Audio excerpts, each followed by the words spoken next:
How did you get into cars? Yeah, my dad had one cool car usually. So like he had a 930 turbo, which was really neat. I sold that right before I reached driving age.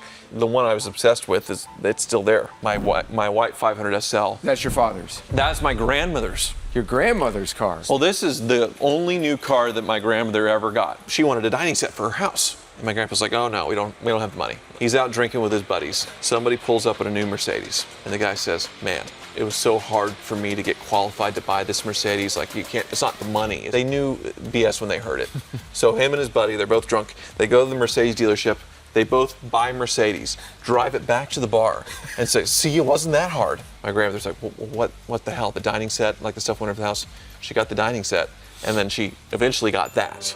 And it's just funny. These three cars alone Yeah. are such an interesting juxtaposition on one ramp. This is the Jay Leno car, right? It is. Maybach 62. Yeah. How do you get connected to Jay Leno? I think his producer is a big car guy. So his producer started out as an intern, and I guess he saw my YouTube and invited me out to be on the show where I got blindfolded and I had to guess what three cars it was. We'll see you later.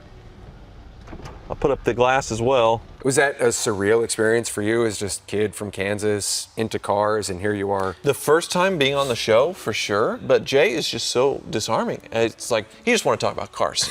Like, He's obsessed with cars. Which is like, fine, that's all I want to talk about too, but I was just trying to, okay, he's a mega celebrity, let's make conversations. So how's Arnold Schwarzenegger in real life or something like that? You know, just like. Put that cookie down, now! I met James May and all of them. That's how. Did you really? That's how this all started. I didn't know that.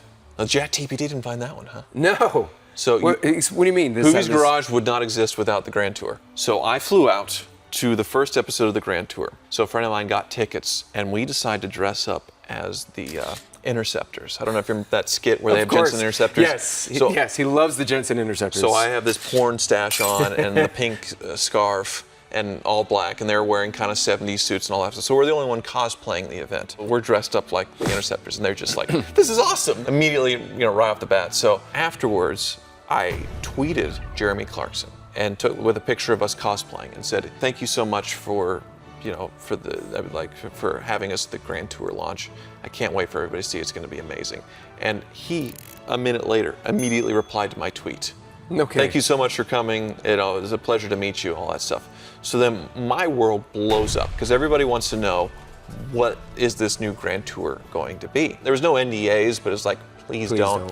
So I had to write something, explain what happened without really explaining what happened, without like doing a full out spoiler of what it was, and wrote that, and that's what led to other writing jobs, which led to people, hey, can you make videos for your articles, which led to YouTube. So without Clarkson replying to that tweet, I probably wouldn't have a YouTube channel. This wouldn't exist.